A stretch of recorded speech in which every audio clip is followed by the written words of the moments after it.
Hey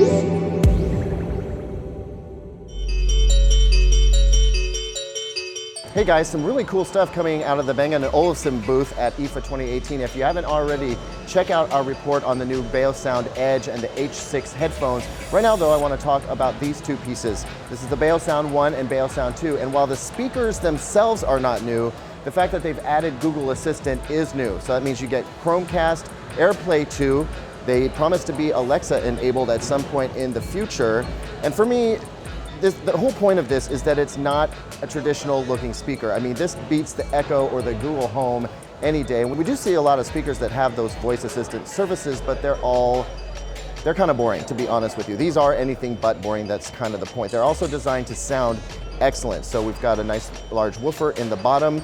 We have several mid-range drivers here, and then the acoustic lens tweeter, which actually fires down onto a little dispersion thing. So you get almost 360 degrees dispersion out of it. This guy, the BeoSound 2 in particular, has 5 different amplifiers, and it sounds absolutely massive for its size. Plus, it looks cool. Like, people are going to notice this in your house. They're not going to notice an Amazon Echo device. The BeoSound 1 is slimmed down a little bit. It's got 2 channels of amplification in it, and it has a battery built in, so it's a little bit more portable. Both of them, you can adjust the volume up top with a little ring here. And it's important to note that they've equipped both of these with 5 microphones and some special cancellation technology, so that you should be able to be heard by the assistant very clearly anytime you speak with it. So that's our wrap up on the BeoSound 1 and 2 from IFA 2018.